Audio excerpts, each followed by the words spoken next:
We've always tried to remember exactly what the songs were that I played up in the top floor of my house, which is where we have this old spinet piano.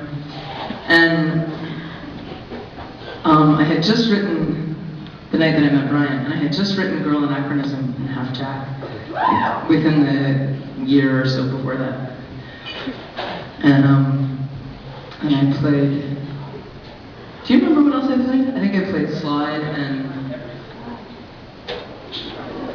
Hello. I do remember. I remember every single thing. I think I played 5 songs. You played Sex Changes, Girl Anachronism, Half Jack, Caladrina, and Slide. And I was just absolutely jaw to floor at the time.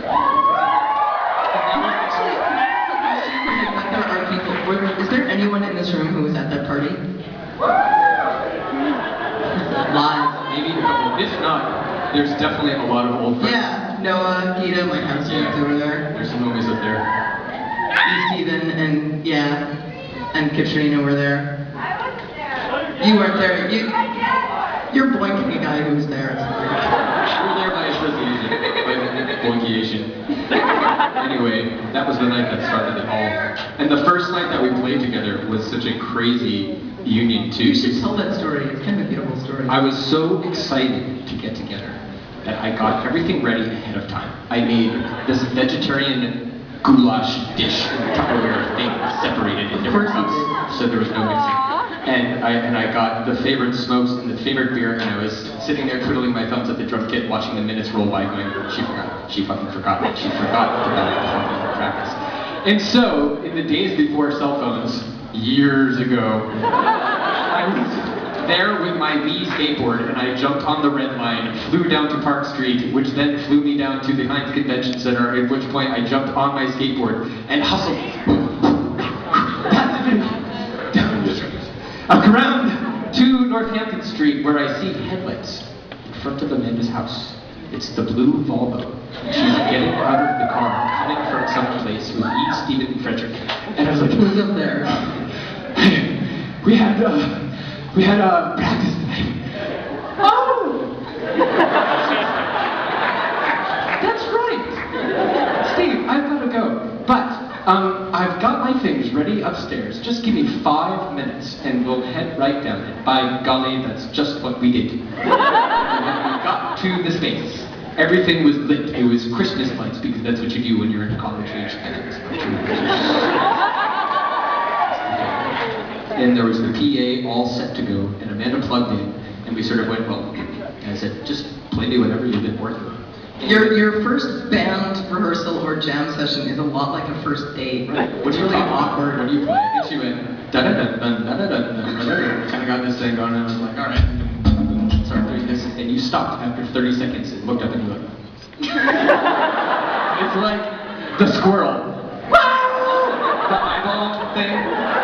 And I was like, what? I was like, is that okay? Is everything all good? Is this comfortable? Do you feel okay? And you were like, no, this is good. It's going to be all good. And from then on in, man, let me tell you. And Boston, thank you so much. Because... absolutely.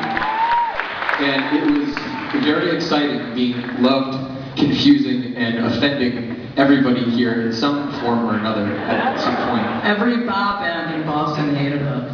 Every good band, everybody, there was all kinds of mixed emotions. We were the gay mime band. That's right. Dude, we're fucking gay mime. We took the city by...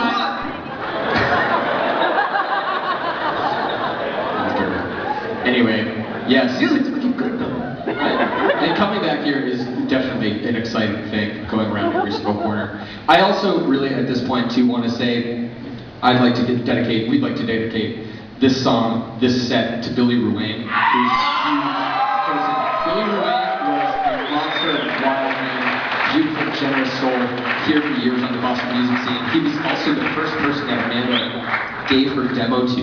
And he was, what did he say? He said, I met Billy Ruane at a bar. I think it was either the Middle East or something. I was 22. I had just moved back to Boston from college and was this scared little tadpole of a person. And there was this really strange drunk guy with this pompadour and, you know, a shirt unbuttoned down to his crotch. He's like, "Wow, you're a musician, awesome. Where's your music? I'll get you a gig." I'm Billy Ruane. And I hooked up with him later and I gave him a cassette tape, and he is responsible probably for my first solo show. He told me about all the clubs he told me about the zeitgeist.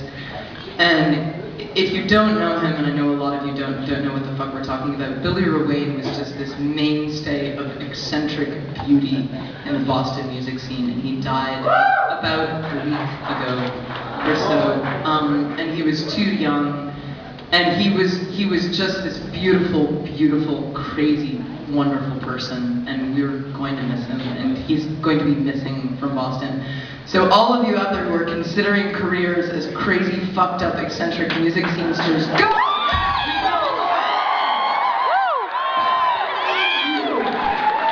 Unbutton your shirt, get drunk, and start hanging out at your local bar.